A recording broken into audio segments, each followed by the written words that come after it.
Hello everyone, this is Nikita. Welcome back to our channel. अपनी NCERT series को आगे बढ़ाते हुए आज हम क्लास 8 का लास्ट चैप्टर 10 डिस्कस करेंगे हिस्ट्री की बुक का, एनसीईआरटी बुक से, जिसका नाम है इंडिया आफ्टर इंडिपेंडेंस।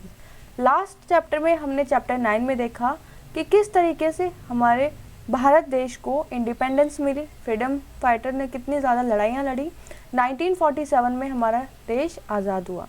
अब उसके बाद क्या हुआ, उसके बाद की पूरी स्थिति जो भी थी, जो भी प्रॉब्लम्स थी, जैसी सिचुएशन थी, वो सारी चीज़ें हम इस चैप्टर में डिस्कस करेंगे। चैप्टर स्टार्ट करने से पहले जो भी हमारे इस वीडियो में, जो भी हमारे चैनल से जुड़ रहे हैं, प्लीज़ लाइक शेयर सब्सक्राइब ज़रूर कीजिएगा। चैनल के बेल आइकन को ज़रूर प्रेस कीजिएगा ताकि आगे आने वाली वीडियोज़ की नोटिफिकेशन आपको मिलती रहे। 6th 7th 8th क्लास की साइंस के सारे चैप्टर्स एनसीईआरटी बुक से कंप्लीट हो गए, चैनल पे अपलोड कर दिए गए। आप जाकर प्लेलिस्ट में चेक कर सकते हैं। कोई भी डाउट आता है तो आप वहीं पर कमेंट करके पूछ सकते हैं। ऊपर आई बटन में आपको लिंक मिल जाएगा, आप प्लेलिस्ट में वहाँ से भी जा सकते हैं। तो स्टार्ट करते हैं अपना chapter, a new and divided nation. जब हमारा देश आज़ाद हुआ 1947 में, तो एक की जगह दो देश बने थे, एक इंडिया और एक पाकिस्तान। तो जो नया देश बना है, डिवाइडेड नेशन बना है, उसके बारे में पढ़ते हैं। When India become independent in August 1947 में इंडिपेंडेंट हो गया इंडिया।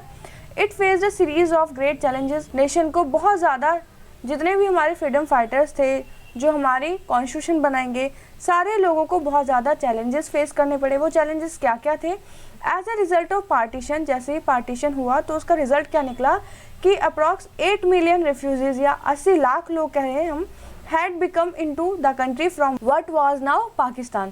कम से कम 8 मिलियन लोग ऐसे थे, रिफ्यूजीज थे, जो पाकिस्तान से इंडिया आ रहे थे और इंडिया से पाकिस्तान जा रहे थे। These people had to found jobs and homes। तो इन लोगों के लिए जॉब्स, इन लोगों को अच्छा खाना प्रोवाइड करवा सकें, सबको घर प्रोवाइड करवा सकें, ये एक बहुत बड़ा चैलेंज था। Then there was a problem of the princely states। और उस वक्त क्या था, जब हमारा देश जब आज़ाद हुआ था, उस वक्त करीब 500 प्रिंसली स्टेट्स थे। 500 प्रिंसली स्टेट्स का मतलब ऐसे राजा रजवाड़ों के एरिया जहाँ पर अभी भी राजाओं का राज था। ठीक है, पहले वो ब्रिटिशर्स के अंडर रह के काम कर रहे थे, लेकिन अब जब आज़ादी मिली तो इनको एक ऑप्शन दे दिया गया था, या तो आप इंडिया में जाके मिल जाइए या पाकिस्तान में, या तीसरा ऑप्शन इनको ये दिया गया था कि आप अपने लिए एक इंडिपेंडेंट स्टेट भी बना सकते हैं। तो इन्होंने सोचा कि हम आज़ाद रहना चाहते हैं, हम फ्रीडम रहेंगे, हम इंडिपेंडेंट रहेंगे, हम किसी के साथ जाके अटैच नहीं होंगे, मर्ज नहीं करेंगे अपनी स्टेट को। अब ऐसे कैसे हो सकता था? 200 कंट्रीज हैं और सिर्फ इंडिया में उस वक्त 500 स्टेट बनने की बात हो रही थी, 500 अलग कंट्री, 500 अलग देश बनने की बात हो रही थी, और सारे लोग अलग से अपना रूल करना चाहते थे, उन पे इंडिपेंडेंट रहना चाहते थे। तो ये एक बहुत बड़ी प्रॉब्लम थी, कैसे इन सबको एक किया जाए और पूरे देश के लिए एक ऐसा कानून लाया जाए, ऐसा पॉलिटिकल सिस्टम लाया जाए जिसमें सबके लिए, सबके हक की बात करी जाए, चाहे वो हिंदू है, मुस्लिम है, किसी भी कास्ट का, किसी भी जेंडर को हो, चाहे रिच हो चाहे पुअर हो। अब यहाँ पर एक आपको फ़ोटो दी गई है, तो इस फोटो में गांधी जी की डेथ हो गई है, तो गांधी जी की अस्थियों को प्रवाह किया जा रहा है, तो ये भीड़ उसी के लिए यहाँ पर आई है। तो less than 6 months after independence the nation was in morning, मतलब 6 महीनों से भी कम हुए थे इंडिपेंडेंस को मिले हुए, तो पूरा देश जो है वो एक शोक के रूप में यहाँ पर दिखाई दे रहा है। और वो शोक सभा किस चीज़ की है? गांधी जी की डेथ की। 30 Jan 1948 Mahatma Gandhi was assassinated bye fantastic Nathuram Godse. तो नाथुराम गोडसे थे जिन्होंने गांधी जी को गोली मार दी थी, और because he disagreed with the Gandhi ji conviction that Hindus and Muslim should live together in harmony. इनका ये मानना था कि जो गांधी जी बोलते हैं कि हिंदू मुस्लिम सब अच्छे से, आराम से, पीसफुली एक साथ रह सकते हैं, तो ये सही नहीं है। तो इन सारे आइडियाज़ से उन्होंने परेशान होके, या कुछ भी बोल सकते हैं, तो उन्होंने गांधी जी को गोली मारी थी। उसके बाद जवाहरलाल नेहरू ने, ऑल इंडिया रेडियो था उस वक्त, टीवी तो चलते नहीं थे, तो ऑल इंडिया रेडियो पे फिर एक भाषण दिया गांधी जी के लिए। Friends and comrades, the light has gone out of our lives and there is darkness everywhere. कि जो लाइट थी हमारे जीवन की, दोस्तों और जितने भी सहभागी वगैरह सबके लिए बुलाइए, कि हमारे ज़िंदगी में जो लाइट थी वो अब चली गई है, अब चारों तरफ अंधेरा ही अंधेरा है। Our beloved leader the father of the nation is no more. हमारे जो प्यारे गांधी जी थे, जो फादर ऑफ नेशन थे, वो अब नहीं रहे। India's population 1947 was large. 1947 के वक्त इंडिया की जो पॉपुलेशन थी वो बहुत ज़्यादा थी, ऑलमोस्ट 345 मिलियन। तो यहाँ पर इतनी सारी जनता थी उस वक्त, इतनी सारी पॉपुलेशन थी। It was also divided, there were division between the high caste and low caste, between the majority Hindu community and the Indians who practised other faith. और ये जितने भी लोग थे अलग अलग कास्ट में, लो कास्ट, हाई कास्ट और मेजोरिटी ग्रुप, मतलब बहुत सारे अलग अलग कास्ट की पॉपुलेशन में लोग थे। हिंदू लोग ज़्यादा थे कम्युनिटी में। The citizen of this vast land spoke many different languages, wore many different kinds of dress, ate different kinds of food and practices different professions. How could they be made to live together? कि ये सारे लोग जो हैं अलग तरीके के भाषाएं बोलते हैं, अलग अलग तरीके के खाना खाते हैं, अलग अलग तरीके का कपड़े पहनते हैं, अलग अलग तरीके के काम करते हैं, तो ये सारे जने एक साथ कैसे रह सकते हैं? तो ये बहुत बड़ा चैलेंज था कि इन सबको एक वन नेशन में बांध के रखना, यूनिटी की तरह रखना और एक ऐसा कॉन्स्टिट्यूशन प्रोवाइड कराना जिसमें सबकी बात हो। To the problem of unity was added the problem of development. तो यूनिटी वाली प्रॉब्लम के साथ साथ एक और प्रॉब्लम थी कि इन सबके डेवलपमेंट की बात करना। At independence, the vast majority of Indians lived in the villages. Farmers and peasants depended on the monsoon of the survival. So did the non-farm sector of the rural economy. For if the crops failed, तो यहाँ पे लिखे गए independence के वक्त जो ज़्यादातर majority group था लोगों का, वो कहाँ रह रहा था? विलेजेस में रह रहा था। फार्मर्स और पीजेंट्स आज भी रेनफॉल पे डिपेंड है। इतनी अच्छी फैसिलिटीज़ आ गई हैं उसके बाद भी इरिगेशन की, उस वक्त कितने ज़्यादा वो मानसून पे डिपेंड रहते होंगे। ठीक है, अगर एग्रीकल्चर अच्छा नहीं होगा, फसल अच्छी नहीं होगी, तो जो नॉन फार्म सेक्टर है, नॉन फार्म सेक्टर मतलब ऐसे लोग जो एग्रीकल्चर नहीं करते, जैसे कि बार्बर, कारपेंटर, वीवर्स, तो इनको भी पैसा नहीं मिलेगा। कैसे जी? अब ये देखिए, किसी किसान के हाथ में पैसा नहीं होगा तो वो कैसे कारपेंटर से अपने काम करवाएगा, बार्बर से अपने काम करवाएगा? तो उसका जो असर है, जो एग्रीकल्चर का जो असर है, उसके खराब होने का असर पूरी सोसाइटी पे पड़ेगा। In the cities, factory workers lived in crowd slums with little access to education or health care. Cities में भी जो लोग रहे थे उनकी हालत भी कुछ अच्छी नहीं थी, एजुकेशन की बिल्कुल भी अच्छी फैसिलिटीज़ नहीं थी, ना तो हेल्थ केयर अच्छे थे। फैक्ट्री वर्कर्स स्लम्स में रहे थे, बहुत गंदी गंदी जगहों पर रह रहे थे। Clearly the new nation had to lift its marks out of poverty by increasing the productivity of agriculture and by promoting new and job creating industries. तो जैसे जैसे न्यू नेशन बना, तो न्यू नेशन में सबके लिए पॉवर्टी से उभरने की बात और किस तरीके से एग्रीकल्चर की प्रोडक्टिविटी बढ़ाई जा सके, लोगों को आगे प्रमोट किया जा सके और नए नए इंडस्ट्रीज बना के लोगों को जॉब दी जा सके। तो ये सारी बातें उनके सामने थी उस वक्त, किसके? जो इंडियन लीडर्स थे। अब प्रोडक्टिविटी ऑफ एग्रीकल्चर क्या होता है ये देखिए। आपकी इतनी बड़ी कोई लैंड है, यहाँ से मान लीजिए 10 किलो गेहूँ निकल रहा है, ठीक है। अब हम कुछ ऐसे प्रैक्टिसेस करें, कुछ ऐसा करें कि इतनी ये जो लैंड है आपकी, ये सेम साइज़ रहे इसका, और इस लैंड में से 20 किलो या 50 किलो गेहूँ निकलने लगे। तो ये है आपने कि उस लैंड की क्या प्रोडक्टिविटी इंक्रीज कर दी। ठीक है, unity and development had to go hand in hand. If the division between different sections of India were not healed, they could result in violent and costly conflict. अगर सबके development की बात नहीं कही गई या हर सेक्शन के यहाँ पे जो लोग रह रहे हैं, हर डिवीज़न के जो लोग रह रहे हैं, अगर उनको सही से यूनिटी में ना रखा जाए तो क्या होगा? कॉन्फ्लिक्ट हो जाएंगे, आपस में लड़ाइयाँ शुरू हो जाएंगी। हाई कास्ट क्या करेंगे? लो कास्ट वालों को दबाना शुरू करेंगे, मुस्लिम्स और हिंदू में लड़ाई होने लग जाएंगी, और उस वक्त बहुत लड़ाइयाँ चल रही थी। At the same time, if the fruits of economic development did not reach the broad masses of the population, उस वक्त फिर क्या होगा कि जो हमारे डेवलपमेंट का फ्रूट है, जो फल है, वो पूरे अगर हमारी पूरी जनता पूरे मास के पास अगर नहीं पहुंचा तो फिर क्या फ़ायदा, है ना। तो जो हमारा फ्रूट है, इकोनॉमिक डेवलपमेंट में जितने भी अच्छे अच्छे काम होंगे वो लोगों तक उनका फ़ायदा तो पहुंचना चाहिए। It could create fresh division, for example between the rich and the poor, between cities and the countryside, between region of India that were prosperous and region that lag behind. तो यहाँ पर सब लोगों के बारे में बात करनी थी, पुअर हो चाहे रिच हो, चाहे सिटीज़ में रह रहे हो चाहे गांव में रह रहे हो, तो सबके हक की बात करी जाए और सबको ये जो फ्रूट है, ये जो फल है डेवलपमेंट का, सबको इसका फ़ायदा हो। नेक्स्ट है कॉन्स्टिट्यूशन इज़ रिटन। अब हमारा संविधान लिखा जा रहा है, तो जो ये बातें, जो ये प्रॉब्लम्स थी, सब सॉल्व करने के बाद संविधान लिखा जाएगा जिसमें सबके हक की बात करी जाएगी। Between December 1946 and November 1949 some 300 Indians had a series of meeting. करीब करीब 300 लोगों ने मीटिंग्स करी ताकि जो कंट्री का फ्यूचर है, कि पॉलिटिकल सिस्टम हमारा कैसे चलेगा, एडमिनिस्टर कैसे करना है पूरी इस नेशन को, तो उसके लिए मीटिंग हुई है। कॉन्स्टिट्यूशन कैसे बनाना है उसके लिए मीटिंग्स होंगी। कॉन्स्टिट्यूशन असेंबली में मीटिंग हो रही है, दिल्ली में हो रही है। मीटिंग तो दिल्ली में हो रही है, लेकिन इसमें पार्टिसिपेट जो कर रहे हैं लोग पूरे इंडिया से कर रहे हैं। And form different political parties, different political parties यहाँ पे पार्टिसिपेट कर रही है। These discussions resulting in the framing of the Indian constitution which came into effect on 26 जनवरी 1950। तो ये डिस्कशन हो रहा है, यहाँ पे कॉन्स्टिट्यूशन फ्रेम किया जा रहा है और 26 जनवरी 1950 में हमारा कॉन्स्टिट्यूशन बन के तैयार हुआ। अप्रॉक्स 3 ईयर्स इसको बनने में लगे हैं। तो हमारे कॉन्स्टिट्यूशन के फीचर्स क्या थे? एक फीचर ये था कि सबको यूनिवर्सल एडल्ट फ्रेंचाइजी मिले, मतलब जितने भी लोग हैं इंडिया में रहने वाले सबको वोट डालने का अधिकार हो, सब अपने मन से अपने लीडर्स को चुन सके, अपनी गवर्नमेंट को बना सके।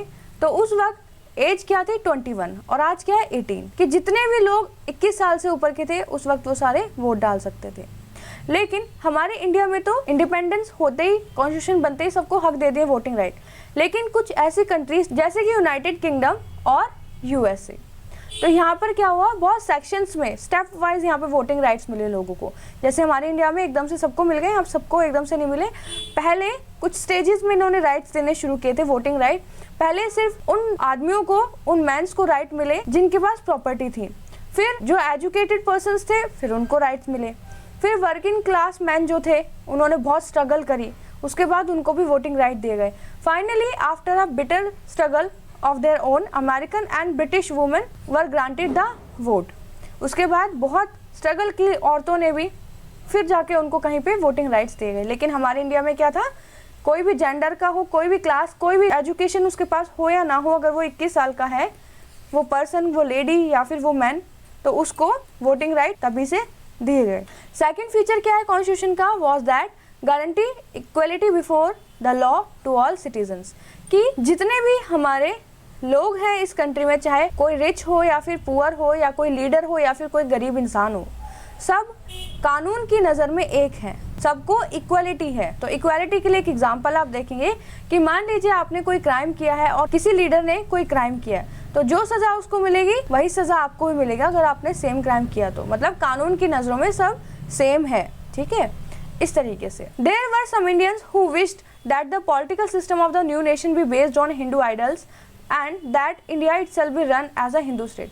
बहुत सारे ऐसे लोग थे जो ये चाहते थे कि जो हमारा इंडिया है वो सिर्फ हिंदू आइडियल्स के हिसाब से चले, हिंदू स्टेट बने। तो उन्होंने एग्जांपल दिया पाकिस्तान का, जैसे वहाँ पे इस्लाम धर्म को अपनाया गया तो वहाँ पे सारे मुस्लिम्स के अकॉर्डिंग उनकी स्टेट बनी।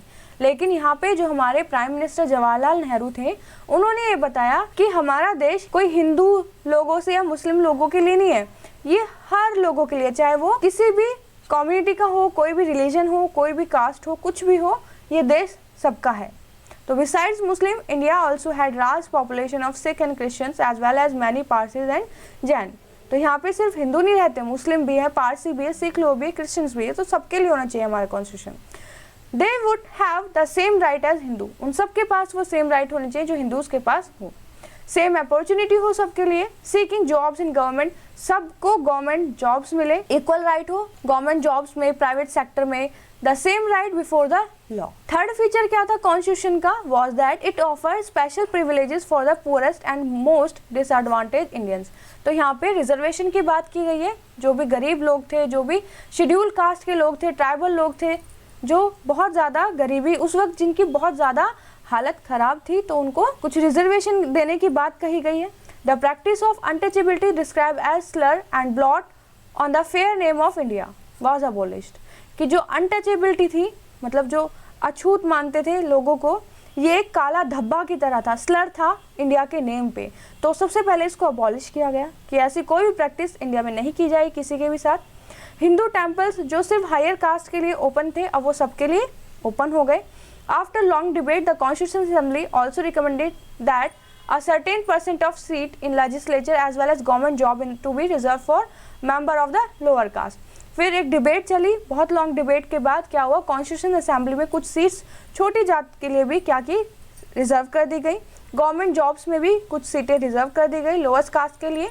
It had been urged by some that untouchable or as they were known as Harijans, तो जिनको हरिजन्स बोलते थे, जो अनटचेबल्स थे, candidates did not have good enough grades to get into prestigious Indian administrative service but as one member of the Constitutional Assembly। तो यहाँ पर जो इंडियन एडमिनिस्ट्रेटिव सर्विसेज थी, जितनी भी सर्विसेज थी पब्लिक सर्विसेज, वहाँ पर भी अनटचेबल्स के लिए, लोअर कास्ट के लिए, शेड्यूल्ड ट्राइब्स के लिए, सबके लिए सीट्स रिजर्व की गई ताकि उन लोगों को हर जगह पर जाने का मौका मिले, सारी जॉब्स में उनको मौका मिले।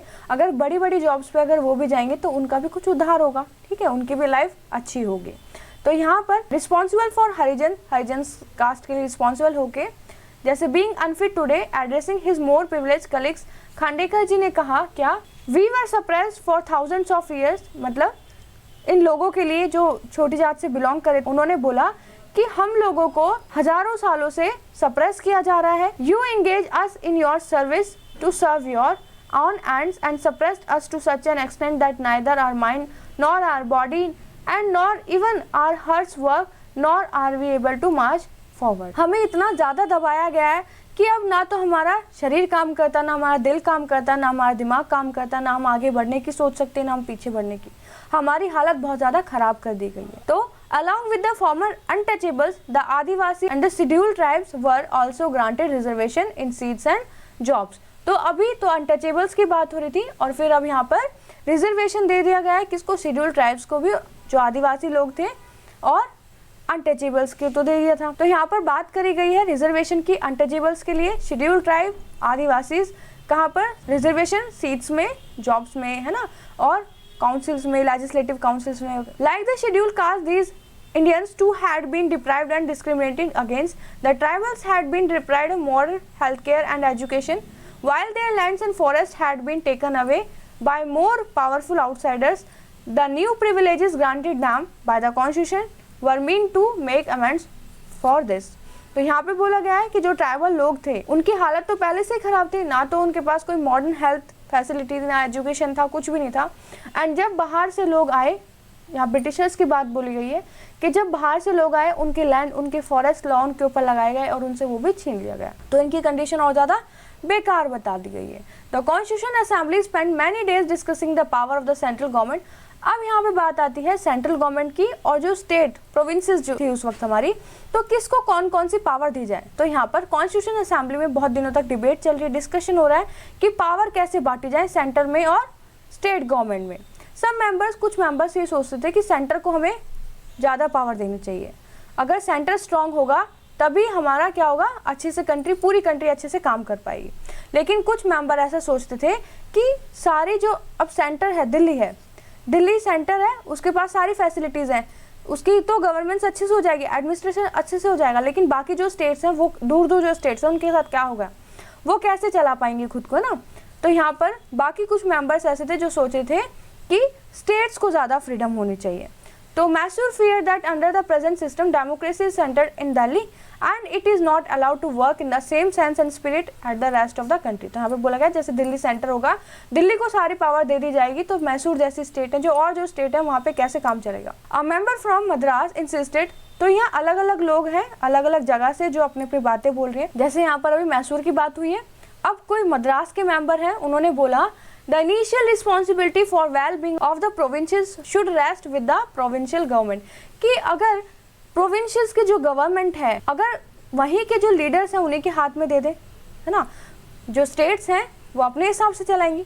द कॉन्स्टिट्यूशन, फिर कॉन्स्टिट्यूशन ने क्या किया, एक बैलेंस किया और 3 लिस्ट बनाई जिनमें सारे सब्जेक्ट्स डाले और ये बोला कि ये पावर्स इनको होगी। तो कौन कौन सी 3 लिस्ट बनी, यूनियन लिस्ट, स्टेट लिस्ट और कॉन्करेंट लिस्ट।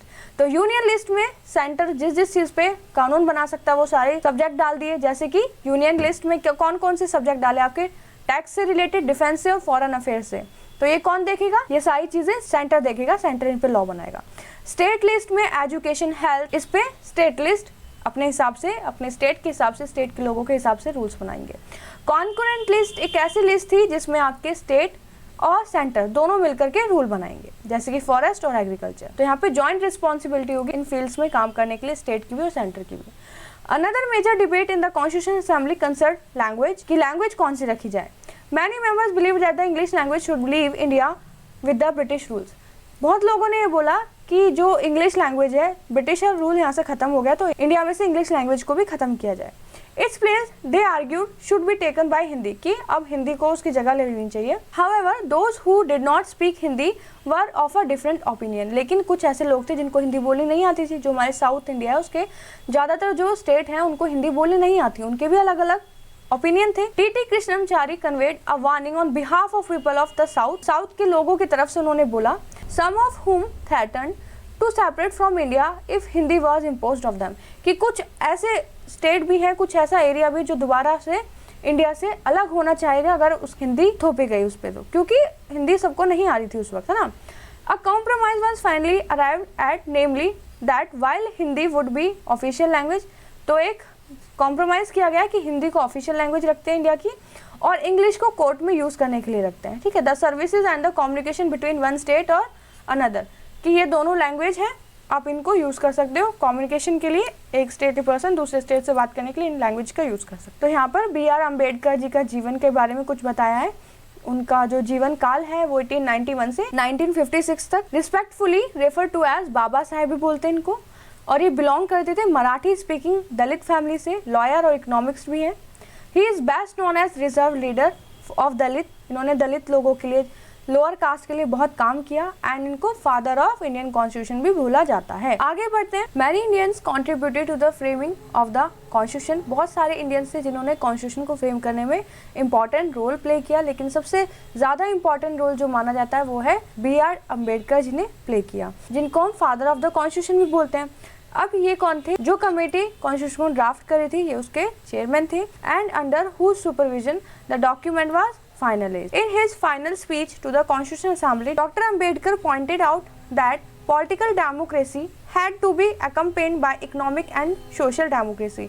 कि हम कॉन्स्टिट्यूशन बना तो रहे हैं, कॉन्स्टिट्यूशन में हम पॉलिटिकल डेमोक्रेसी की बात करें, लेकिन यहाँ हमें हर लोगों के लिए, मतलब सबके लिए इकोनॉमिक और सोशल डेमोक्रेसी की भी बात करनी चाहिए। इकोनॉमिक और सोशल डेमोक्रेसी का मतलब होता है कि पैसे से, मतलब पैसे की तरफ से सब में इक्वालिटी होनी चाहिए, सबके पास इक्वल पैसे होने चाहिए, ठीक है, ताकि वो अपनी रोज़मर्रा की जो ज़िंदगी कम से कम बेसिक नीड्स वो पूरी कर सकें। सोशल डेमोक्रेसी मतलब जो आपस में भेदभाव जो होते हैं उनके लिए। Giving the right to vote would not automatically lead to the removal of the other inequalities such as between rich and poor or between upper and low caste with the new constitution he said the India was। इन्होंने बोला कि हम जो voting right they रहे हैं सबको, सिर्फ उसी से ये जो भेदभाव है रिच और पुअर का, अपर और लोअर कास्ट का इंडिया में जो हो रहा है, तो ये सिर्फ पॉलिटिकल राइट्स देने से तो नहीं हो जाएगा कम, तो हमें ये सारे चीज़ें भी कम करनी है। तो going to enter into a new life of contradiction, उन्होंने बताया कि अब हमारी जो लाइफ है, हमारे जो देश की लाइफ है, वो एक कॉन्ट्रडिक्शन की तरफ एंटर कर रही है। In politics we will have equality and in social and economic life we will have inequality. तो अगर हम पॉलिटिकल वे में सबको इक्वालिटी दे रहे हैं तो हमें सोशल और इकोनॉमिक लाइफ में भी सबको क्या देनी है? इक्वालिटी देनी चाहिए। In politics we will be recognising the principle of one man one vote one value. तो हम पॉलिटिक्स में क्या देखते हैं कि एक वोट की एक वैल्यू है, एक इंसान के पास एक वोट है और उसकी एक वैल्यू है।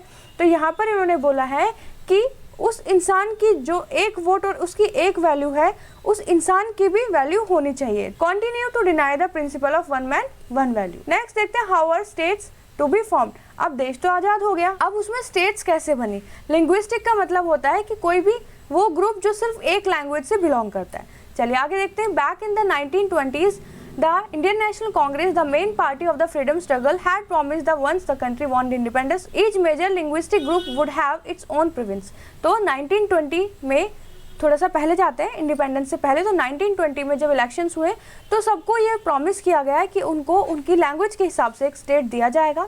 हाउएवर आफ्टर इंडिपेंडेंस, लेकिन जैसे जैसे इंडिपेंडेंस मिली ये जो प्रॉमिस था वो पूरा नहीं हुआ। For India had been divided on basis of religion despite the wishes and efforts of Mahatma Gandhi, freedom had come not to one nation but the two. तो यहाँ पे क्या बोला गया है कि कोई भी ये नहीं चाहता था कि जो हमारा देश है वो रिलीजियस के हिसाब से बांटा जाए, लेकिन जब बंटवारा हुआ तो एक की जगह हमें दो देश मिले। अब फर्दर कोई भी ये नहीं चाहता था कि और हमारे देश में पार्टीशन हो, ठीक है। अब गांधी जी और बाकी सारे फ्रीडम फाइटर्स को यही डर था कि अभी तो रिलीजियस के हिसाब से बटा है, अब यहाँ पर अगर लिंग्विस्टिक लैंग्वेज के हिसाब से बटेगा तो ना जाने कितने टुकड़े हो जाएंगे इस देश के। बोथ प्राइम मिनिस्टर नेहरू, तो प्राइम मिनिस्टर कौन थे उस वक्त? नेहरू, और डिप्टी प्राइम मिनिस्टर थे वल्लभ भाई Patel. Were against the creation of linguistic states, जो कि दोनों ही अपोज कर रहे थे कि हमें लिंग्विस्टिक के हिसाब से, लैंग्वेज के हिसाब से स्टेट्स नहीं बनाने चाहिए। After the partition Nehru said disruptions tendencies had come to the force to check them, the nation had to be strong and united और एज पटेल पुट। तो यहाँ पे सब यही बोल रहे हैं कि जो हमें ऐसी कोई भी चीज़ नहीं अपनानी चाहिए जो हमें डिस्टर्ब करे, जो हमारा एक नेशन, एक यूनिटी की भावना को खराब करे। पटेल जी ने भी यहाँ पे ये बोला है, the first and the last need of India at the present moment is that it should be made a nation, कि सबसे पहली प्रायोरिटी हमारी ये होनी चाहिए आज कि हमें एक नेशन बनाना है और उसकी ग्रोथ के लिए बात करनी है, नेशनलिज्म की बात करनी है, ताकि सबके बारे में आगे बढ़ने की रणनीतियाँ बनाई जाए, सबको आगे बढ़ने की चीज़ें देखी जाए कि हम किस तरीके से हर इंसान को, हर वर्ग के इंसान को कैसे आगे बढ़ाया जाए। तो have applied this test to linguist province also and by this test in our opinion cannot be supported। तो ये बिल्कुल भी सपोर्ट नहीं कर रहे थे ऐसे किसी भी आइडिया को जो देश को तोड़े, चाहे वो लिंग्विस्टिक प्रोविजंस का हो। लिंग्विस्टिक प्रोविजन मतलब लैंग्वेज के हिसाब से स्टेट को बांटना। That the Congress leaders would now go back on their promise created great disappointment. तो कांग्रेस के जो लीडर्स थे उन्होंने एक डिसअपॉइंटमेंट से क्रिएट होगा क्योंकि उन्होंने लोगों की बात नहीं मानी। The Kannada speakers, Malayalam speakers, the Marathi speakers had all look forward to having their own state. तो सब लोग ये सोच रहे थे कि हमें अपने हिसाब से, अपने लैंग्वेज के हिसाब से स्टेट मिलेगी। The strongest protest however came from the Telugu speaking districts. तो तेलुगु स्पीकिंग डिस्ट्रिक्ट जो थी वहाँ से बहुत ज़्यादा प्रोटेस्ट होने लगे, जो ये चाह रहे थे कि हमें मद्रास प्रेसिडेंसी से अलग किया जाए, हमें एक नई स्टेट दी जाए।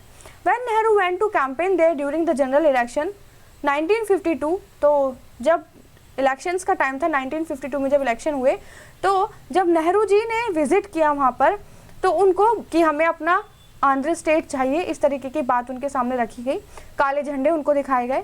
इन October of that year a veteran Gandhian named Potti Sriramulu went on a hunger strike. October में एक फेमस लीडर थे पोटी श्रीरामल्लू, तो वो हंगर स्ट्राइक पे चले गए, जिससे कि बहुत सारे लोग उनके साथ प्रोटेस्ट में उन्होंने भाग लिया, पार्टिसिपेट किया।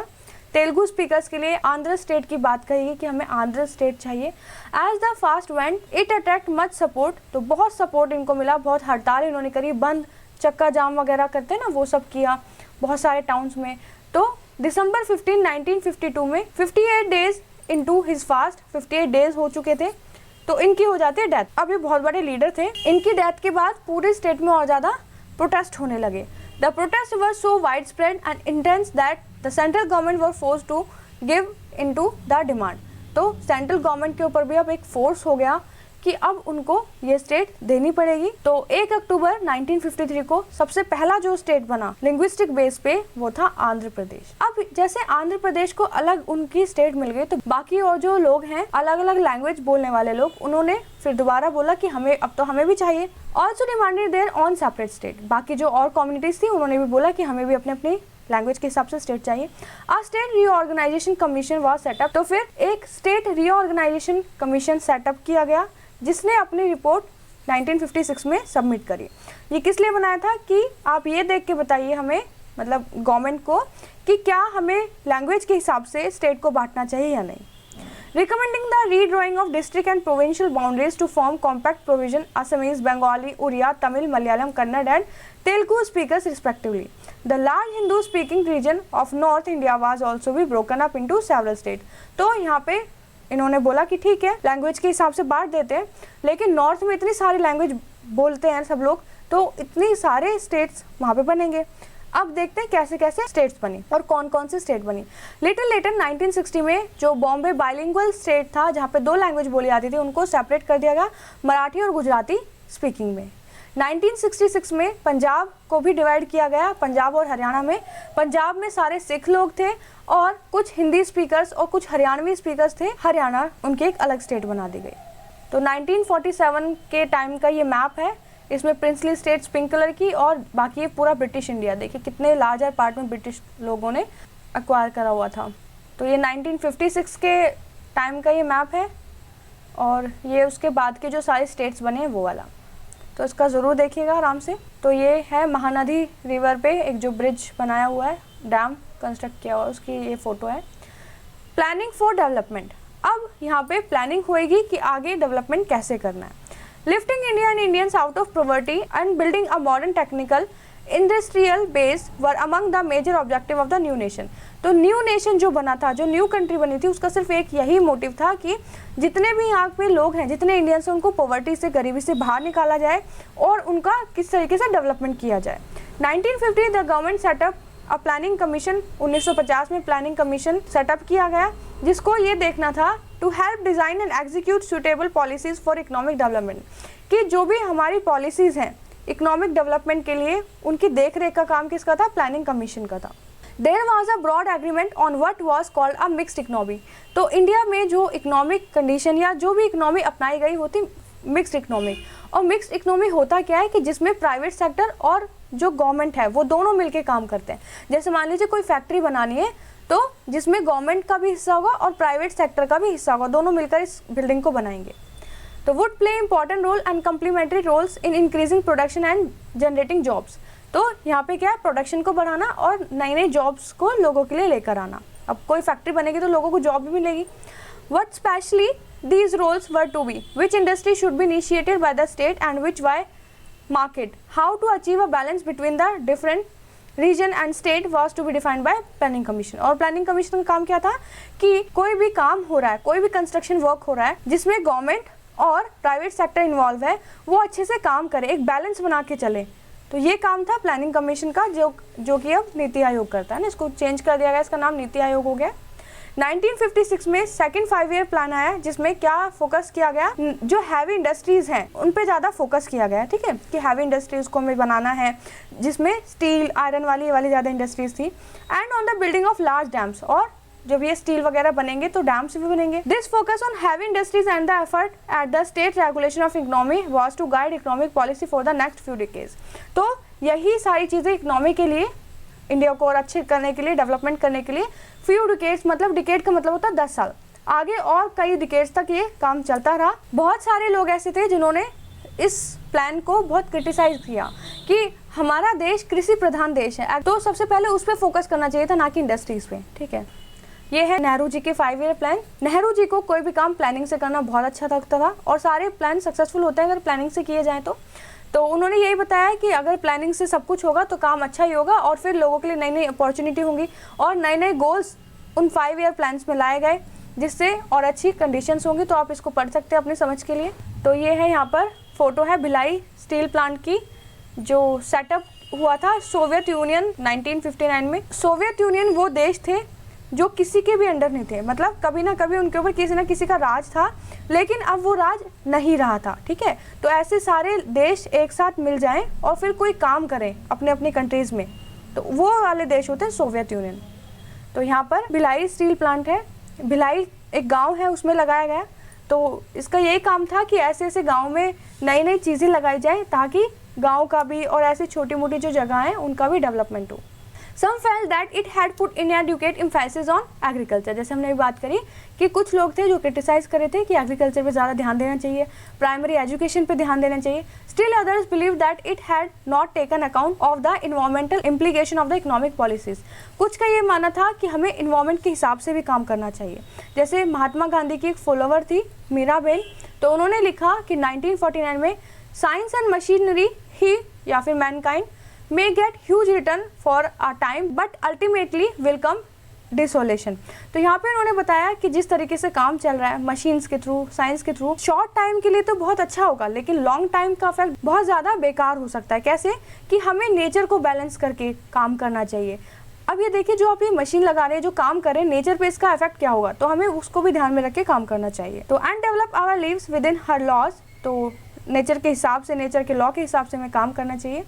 If we are to survive as physically healthy and morally decent species, अगर हमें एक ऐसी स्पीसीज, ऐसी लाइफ जीनी है जो हेल्दी हो और सबके लिए अच्छी हो, तो हमें नेचर के हिसाब से भी काम करना चाहिए। The search for an independent foreign policy, foreign policy, तो यहाँ पे पढ़ते हैं क्या लिखा है। Jawaharlal Nehru and Krishna Menon arriving at United nation. तो कृष्ण मेनन थे जो इंडिया की तरफ से 2 बार यूनाइटेड नेशंस गए थे, 1952 में, 1962 में। अब यूनाइटेड नेशंस की बात करते हैं यहाँ पर। The India gain freedom as soon after the devastation of the second world war. तो सेकेंड वर्ल्ड वॉर के बाद इंडिया को इंडिपेंडेंस मिल गई थी। At that time a new international body that united nation form in 1945 was in its infancy. 1950 and 1960 saw the emergence of cold war. तो आप देखेंगे 1950 से 1960 तक कोल्ड वॉर चल रहा था यूएसए के बीच में और यूएसएसआर के बीच में। मतलब डायरेक्ट वॉर नहीं था लेकिन मनमुटाव चल रहे थे इस तरीके के। तो दोनों कंट्री चाह रही थी कि जो देश अभी अभी आज़ाद हुए हैं वो हमारे साथ मिल जाए तो हम स्ट्रांग हो जाएंगे। लेकिन कोई भी ये नहीं चाहता था, कोई भी कंट्री ऐसी नहीं चाहती थी कि अभी अभी हम आज़ाद हुए हैं। तो प्राइम मिनिस्टर जवाहरलाल नेहरू जो कि एक फॉरेन मिनिस्टर भी थे, तो जितने भी देश आज़ाद हुए थे अभी नए नए, तो जो प्राइम मिनिस्टर जवाहरलाल नेहरू थे न्यूली इंडिपेंडेंट इंडिया के क्या थे, फॉरेन मिनिस्टर थे। तो उन्होंने फ्री इंडिया फॉरेन पॉलिसी बनाई, डेवलप की, जिसमें नॉन अलाइनमेंट को फॉर्म किया गया। नॉन अलाइनमेंट क्या थी, तो इसमें जितनी भी कंट्री अभी अभी इंडिपेंडेंट हुई है जैसे कि Egypt, Yugoslavia, Indonesia, Ghana, India, the non align movement urged countries not to join either two major alliances. मतलब यहाँ पे बोला गया नॉन अलाइन का मतलब क्या है, पहले ये समझते हैं। अलाइन का मतलब है किसी के अंडर, और नॉन अलाइन का मतलब आप अभी अभी क्या हुए, इंडिपेंडेंट हुए, तो हम ऐसा इंडिपेंडेंट ही रहेंगे, किसी की तरफ झुकाव ना रहना, है ना। मतलब हमारा जो देश अभी जो इंडिपेंडेंट हुआ है वो किसी की तरफ झुकाव नहीं रहेगा, वो एक इंडिपेंडेंट कंट्री है। तो उन्होंने सबको ये बोला कि जो भी देश अभी अभी जो इंडिपेंडेंट हुए वो किसी की भी साइड जाके मिक्स ना हो, किसी से ना मिल जाए जाके दोबारा, किसी की फिर से कॉलोनियल रूल ना बनवा लें अपने ऊपर, है ना। तो ये था कि आप नॉन अलाइन रहे, आप किसी की भी तरफ जाके मर्ज ना हो जाए। और यहाँ पे हम देखेंगे कि इंडिया ने कई बार ऐसे रोल प्ले किए जिसमें कि अमेरिका और सोवियत अलायंसेस के बीच में जो लड़ाई होने वाली थी, तो एक अच्छा यहाँ पे प्रदर्शन किया है कि लड़ाई ना हो। तो 1970 में बहुत सारे कंट्रीज थी जो अभी अभी इंडिपेंडेंट हुई थी, तो उन्होंने नॉन अलाइन मूवमेंट को साइन किया, ज्वाइन किया है। तो यहाँ पर एशियन अफ्रीकन कंट्रीज के मेंबर्स हैं, लीडर्स हैं, वो मीट कर रहे हैं। 29 newly independent states participate in this famous conference on discuss how Afro Asian nations could continue to oppose colonialism and western domination. यहाँ पे बात की गई है किस तरीके से जो कॉलोनियलिज्म थी उसको अपोज किया जाए, दोबारा कहीं रूल ना हो, इस तरीके की बातें यहाँ पे बोली जा रही है। द नेशन 60 ईयर्स ऑन, कि 60 सालों बाद क्या कंडीशन है देश की। ऑन 15 अगस्त 2007 जब ये बुक लिखी गई, 2008 में ये पब्लिश हुई, लेकिन अपडेट होती रहती है। तो India celebrated 60 years of its existence as free nation. अब तो 75 साल हो गए फ्रीडम हुए। तो how well has a country done in this time, किस तरीके से कितना अच्छा काम हमारे देश में हुआ है। And to what extent has it fulfilled the ideals set out in constitution, किस तरीके से कॉन्स्टिट्यूशन में जो भी आइडियाज थे उनके ऊपर हमारा देश सही से चल रहा है। The India is still United, अभी भी हमारा देश क्या एकजुटता में, नेशन में, यूनिटी में है। And that is still democratic, और अभी वो डेमोक्रेटिक कंट्री है। Are achievements that we might just to be proud, जो भी हमने अचीवमेंट्स करे इतने सालों में हमें उस पर प्राउड करना चाहिए। मैनी फॉरेन ऑब्जर्वर, बहुत सारे फॉरेन ऑब्जर्वर्स थे जो ये सोचते थे कि जो इंडिया है वो अकेला सर्वाइव नहीं कर सकता, बहुत पार्ट में डिवाइड हो जाएगा, उसमें अलग अलग तरीके के लोग हैं, तो वो एक साथ रह ही नहीं सकते, चाहे वो लिंग्विस्टिक ग्रुप में डिवाइड हो जाएंगे और भी बहुत सारी चीज़ों की वजह से वो डिवाइड हो सकते हैं। अदर बिलीव, कुछ ऐसे लोग थे जो बिलीव करते थे कि उस यहाँ पे बहुत जल्दी मिलिट्री रूल आ जाएगा, जैसे पाकिस्तान में हो जाता है। However, as many as 13 general election, अभी हमने देखा कि कितने अच्छे से पीसफुली 13 इलेक्शंस हो चुके हैं, 100 हमारे स्टेट इलेक्शन हो चुके हैं, लोकल इलेक्शंस हो चुके हैं, और हमारी जो प्रेस है वो भी फ्रीली काम कर रही है, हमारी जुडिशरी वो भी इंडिपेंडेंटली काम कर रही है। Finally the fact the people speak different languages और practice different faith has to come in the way of national unity. लोग अलग अलग हैं, अलग अलग लैंग्वेज बोलने वाले, लेकिन यूनिटी अभी भी है ना। तो ये एक अच्छी बात है। लेकिन दूसरी तरफ अगर हम देखें, डीप डिवीजन परसिस्ट, अभी भी बहुत सारे अनटचेबिलिटीज़ वगैरह और दलित लोगों को जो वायलेंस फेस करना पड़ता है, डिस्क्रिमिनेशन फेस करना पड़ता है, वो भी बहुत जगह होता है। कॉन्स्टिट्यूशन में तो ये बात लिख गई है, लेकिन जो लोग हैं उनके दिमाग में, उनकी मेंटलिटी जैसी होगी उस हिसाब से वो भी काम करते हैं। कोई चीज़ पेपर में लिख देना और मन में उतार देना बहुत बड़ी बात होती है। तो जब तक लोगों के मन में नहीं आएगा, अपने अंदर से नहीं आएगा कि हमें लोगों के साथ डिस्क्रिमिनेशन नहीं करना, ऊंच नीच की भावना नहीं रखनी, तब तक ये चीज़ कम नहीं हो सकती। तो बहुत सारे स्टेट अभी भी हैं जहाँ पे ये सब अभी भी चलता है, जहाँ पे छोटे लोग जो हैं उनको टेम्पल्स में, पार्क्स में एंट्री नहीं करने दी जाती। सेकुलर आइडियल्स जो है हमारे कॉन्स्टिट्यूशन में, सेकुलर आइडियल्स का मतलब कि हम एक हैं, एक धर्म है हमारा, कोई भी धर्म है, धर्म के हिसाब से कोई बंटवारा नहीं है हमारे कॉन्स्टिट्यूशन के हिसाब से। लेकिन जो बहुत सारे रिलीजियस ग्रुप है वो आज भी रिच और पुअर का भेद है। Some parts of India and some groups of Indians have benefited a great deal for economic development। बहुत सारे ऐसे ग्रुप हैं जिनको इकोनॉमिक डेवलपमेंट के बहुत ज़्यादा फ़ायदे मिल रहे हैं, लेकिन कहते हैं ना कि अमीर अमीर होता जा रहा, गरीब गरीब होता जा रहा, तो वो आज भी चल रहा है। बहुत सारे ऐसे लोग हैं जो महंगे रेस्टोरेंट्स में नहीं जा सकते, महंगे कपड़े नहीं पहन सकते, जिनके बच्चे हैं प्राइवेट स्कूल में अच्छे से नहीं पढ़ सकते, इवन वो गवर्नमेंट स्कूल में अपने बच्चे तक उनको नहीं पढ़ा पाते। बहुत से ऐसे लोग हैं, तो अभी भी बहुत सारी ऐसी चीज़ें हैं। At same time many other continue to live below the poverty line. बहुत सारे ऐसे लोग हैं आज भी जो पॉवर्टी लाइन के नीचे रह रहे हैं, उनके पास खाना तक नहीं होता, पीने को साफ पानी तक नहीं होता, हवा भी साफ नहीं होती वहाँ पर। हाउस इन अर्बन स्लम्स और living in remote villages on lands that yield little they cannot afford to send their children to school। ऐसे लोग जो स्लम्स में रह रहे हैं, इवन गरीब जो लोग होते हैं जो गांव में भी होते हैं, उनको आज भी ऐसा है कि बहुत सारे बच्चे तक स्कूल नहीं जा पाते जस्ट बिकॉज ऑफ द गरीबी and all. The constitution recognises equality before law. हमारा जो कॉन्स्टिट्यूशन है वो इक्वालिटी की मांग करता है, इक्वालिटी के लिए बोलता है, बट रियल लाइफ में इक्वल नहीं है। इंडियंस में बहुत इनइक्वालिटी है, इक्वल देन अदर्स। जज by standards it set itself at independence the republic of India has not be a great success. तो कह सकते हैं कि रिपब्लिक ऑफ इंडिया अभी भी ग्रेट सक्सेस हमें नहीं मिली है, but it has not been a failure other. लेकिन हमें ऐसे भी नहीं बोल सकते कि हमें फेलियर हुआ है। बहुत सारी चीज़ें अच्छी भी हुई हैं, तो बहुत सारी चीज़ों के इम्पैक्ट गलत भी हुए हैं। श्रीलंका में क्या हुआ ये देखिए, 1956 की बात है। तो यहाँ पर पहले श्रीलंका को सिलोन बोला जाता था, तो यहाँ की जो लैंग्वेज है सिन्हिला कर दी थी, सिन्हिला को एकदम नेशनल लैंग्वेज बना दी थी। जैसे कि हमारे यहाँ पर इंडिया में हिंदी को नेशनल लैंग्वेज का दर्जा नहीं दिया गया था, लेकिन श्रीलंका में सिन्हिला को उन्होंने क्या किया, दर्जा दे दिया नेशनल का, कि जो सारे काम होंगे स्कूल कॉलेज में, पब्लिक एग्जामिनेशन जो भी होंगे सिन्हिला लैंग्वेज में होंगे। लेकिन यहाँ पे कुछ तमिल लोग भी थे जो तमिल लैंग्वेज बोलते थे, तो तमिल के MP है यहाँ पे, सबने इस चीज़ को नकारा कि आपको ऐसे नहीं करना चाहिए, वरना फिर ये भी छोटा सा जो आइलैंड है, श्रीलंका एक आइलैंड ही था जो चारों तरफ से पानी से घिरा हुआ है, तो ये भी छोटे छोटे टुकड़े में डिवाइड हो जाएगा। तो बहुत सारे इसके ऊपर भी क्या हुए, प्रोटेस्ट वगैरह हुए कि ऐसे नहीं करना चाहिए, है ना, क्योंकि यहाँ पे और भी लोग हैं, तो आप ऐसे कैसे एक लैंग्वेज को डोमिनेट कर सकते हो पूरी कंट्री पे। For several decades now civil war. तो यहाँ पे ये था कि सिविल वॉर हो जाएगी, सिविल वॉर हुई यहाँ पर। सिविल वॉर का मतलब होता है कि एक देश में आपस में लोग लड़ने लग जाए, तो ये सिविल वॉर इंडिया के लिए बोला जा रहा था कि इंडिया में भी ऐसी सिविल वॉर हो जाएगी, लेकिन हुआ नहीं। तो यही बहुत सारी चीज़ें, तो फ्रेगमेंटेशन में बटा नहीं श्रीलंका, ये बोला गया था कि बढ़ जाएगा, लेकिन बाद में शायद सबकी बातें यहाँ पर मान ली गई हैं। अब इसके एक्सरसाइज डिस्कस करते हैं। चैप्टर हमारे यहाँ पे फिनिश हो गया, नेक्स्ट चैप्टर नेक्स्ट वीडियो में कवर करेंगे। तो एक्सरसाइज देखते हैं। Name 3 problems that the newly independent Nations of India face. 3 उन प्रॉब्लम्स का नाम बताना है कि जब इंडिपेंडेंट स्टेट बन रहा था तो कौन कौन सी प्रॉब्लम फेस करनी पड़ी थी इंडिया को। What was the role of planning commission का क्या रोल है, हम अच्छे से पढ़ चुके हैं। अब देखते हैं कि फिलअप से हमें क्या फिल करना है। फर्स्ट क्वेश्चन है subjects that were placed on union list. Union list में कौन कौन से सब्जेक्ट हैं, तो वो है फॉरेन अफेयर, टैक्स के रिगार्डिंग, और डिफेंस की, इंडिया की जो डिफेंस है, आसपास से जो डिफेंस सिस्टम होगा, आर्मी जो होगी, वो यूनियन लिस्ट में आएगा। सब्जेक्ट ऑन कॉन्करेंट लिस्ट, तो कॉन्करेंट लिस्ट में एग्रीकल्चर और फॉरेस्ट, एग्रीकल्चर और फॉरेस्ट। नेक्स्ट देखते हैं economic planning by which both the state and the private sector played a role in development was called the, क्या बोलते हैं उसको, मिक्स्ड इकोनॉमी, जहाँ पे पब्लिक और प्राइवेट दोनों होंगे, mixed economy. The death of dash Potti Sriramulu. True false देखते हैं। At independence the majority of the Indians lived in villages. True, ज़्यादातर लोग इंडिपेंडेंस के टाइम देखा विलेजेस में रहते थे। Constitution assembly was made up of members of the Congress party. जो कॉन्स्टिट्यूशन असेंबली थी वो सिर्फ कांग्रेस के लोगों से बनी हुई थी, तो ये तो गलत है कि और भी लोग थे वहाँ पे, कांग्रेस पार्टी नहीं, बहुत सारी पार्टीज थी। In the first national election only men were allowed to vote. कि जब नेशनल इलेक्शन हुए सबसे पहली बार सिर्फ मैन को अलाउ किया था। फॉल्स, हमारे यहाँ सबको ये राइट्स दे दिए थे वोटिंग वाले। तो गांधी जी ने भी इस पर एक बात बोली थी कि एक गरीब को वोटिंग राइट इसलिए नहीं है क्योंकि वो गरीब है। तो इन सारी बातों को क्रिटिसाइज किया गया, सबको हमारे यहाँ पे वोटिंग राइट्स दिए गए। तो उसका कोई गुनाह तो नहीं है कि वो गरीब है, या कोई लेडीज़ है या फिर कोई जेंट्स है, मैन है या वुमेन है, उनका उसके ऊपर हक नहीं है कोई कि वो मैन क्यों है या वुमेन क्यों है। तो वो मैन है या सिर्फ वो वुमेन है इसलिए वोट नहीं दे सकते। तो ये सारी बातें हमारे यहाँ जब इंडिपेंडेंस हुआ तो सबको वोटिंग राइट्स दिए गए, ऐसी बातें यहाँ पर नहीं करी गई गरीब अमीर वाली।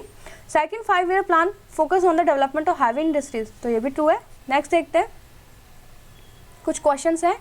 What did Dr. B.R. Ambedkar mean when he said that in politics we will have equality? B.R. Ambedkar जी ने जो ये बोला था, इनका मतलब क्या था कि हमें इक्वालिटी सिर्फ पॉलिटिक्स में है, and in social and in economic life we have inequality. कि पॉलिटिक्स में तो इक्वालिटी आपने दे दी 1 वोट 1 वैल्यू करके, लेकिन हमें सोशल और इकोनॉमिक लाइफ में भी सबको इक्वालिटी देनी है, इनइक्वालिटी नहीं होनी चाहिए। तो इनका मतलब क्या था यहाँ पे कहने का, तो हम देख चुके हैं। तो आप ये सारे क्वेश्चंस का आंसर अच्छे से कर सकते हो। कोई भी डाउट आता है किसी भी चैप्टर में, किसी भी सेक्शन में, किसी भी एक्सरसाइज में, तो आप कमेंट करके ज़रूर पूछिएगा।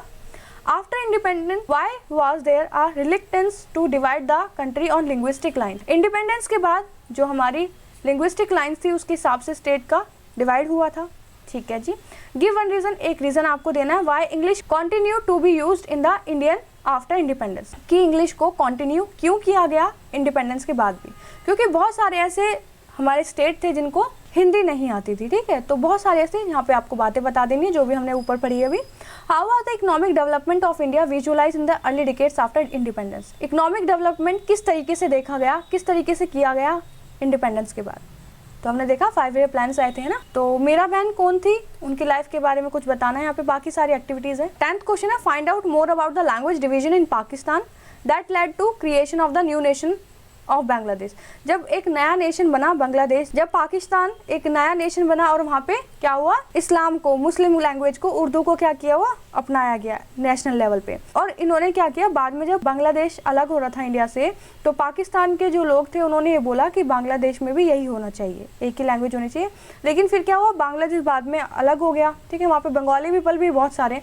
How did Bangladesh achieve independence from Pakistan, तो किस तरीके से बांग्लादेश ने पाकिस्तान से इंडिपेंडेंस ली वो देखिएगा। तो कोई भी डाउट आता है किसी भी चैप्टर में तो आप कमेंट करके जरूर पूछिएगा। नेक्स्ट वीडियो में नेक्स्ट चैप्टर के साथ मिलते हैं, तब तक के लिए हमारे चैनल पर इसी तरीके से बने रहिए। सब्सक्राइब कीजिएगा चैनल को, वीडियो अच्छी लगी हो तो शेयर, लाइक और कमेंट जरूर कीजिएगा। कोई डाउट आता है तो सारे चैप्टर्स चैनल पे अपलोड कर दिए गए हैं, आप वहाँ पर जाके चेक कर सकते हैं। कोई भी डाउट आता है तो आप कमेंट करके जरूर पूछिएगा। Thank you.